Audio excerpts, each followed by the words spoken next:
Welcome to Disturbingly Cheap Reviews. This week is a special episode as I actually drove to a movie theater, reached into my pocket, took out my cobweb-covered wallet, and purchased one ticket for the theatrical release that probably should have went direct to DVD with Creature.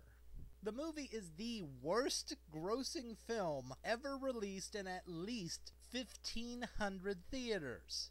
It made slightly over $300,000, which averages to about $200 per theater, spread out over 3 days. I'm no expert, but I'm guessing they could have saved some money by taking the typical route for these type of films.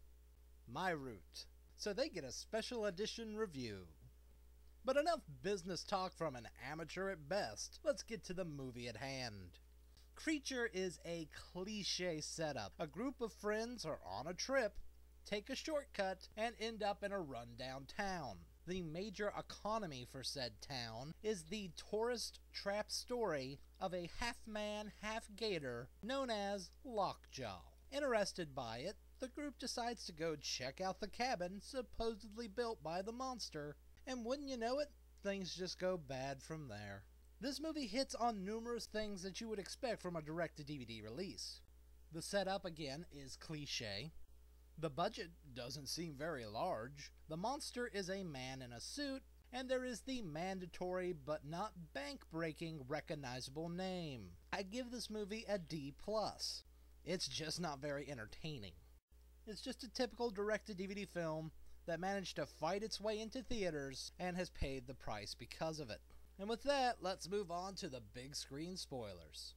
Cliché-wise, I would say the biggest twist is that the token black character is actually the main hero and survivor. He's also a very competent fighter and ends up with a body count on par with the monster, especially after it's revealed that the locals kidnap girls for the creature to impregnate so its bloodlines can continue.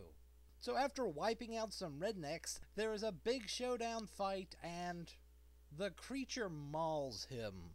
I mean, he is pounded in the chest at least a dozen times, and he is spitting up a large amount of what I can only assume is internal blood. However, he suddenly kicks the creature into a swamp sinkhole and goes to carry his girlfriend to safety. Of course, the mandatory "it's not dead" happens, and the creature drags them both down into the sinkhole that then fills with water, which caused me to assume they both drowned. But they didn't. See, we cut to the next day, and the girl crawls out, followed by our hero, who happens to be holding the broken jaws of the creature. Yes, the monster is defeated off-screen by the guy who couldn't beat it in a fair fight on-screen. So after a night in a sinkhole, fighting a monstrous half-man, half-gator to the death, and having some severe-looking bleeding, our hero carries his girl out of the swamp just 'cause. But it's not over yet, because the movie ends with Hig going to a tourist party and then revealing that one of the girls of the group, assumed dead, was actually impregnated and had Lockjaw's baby. Hooray, sequel! That is most likely never happening. But if it does, it'll be direct to DVD. Thanks for listening to this special edition review, which is probably about as special as an extra helping of vegetables. So until next time, nice try, but just go direct to DVD next time.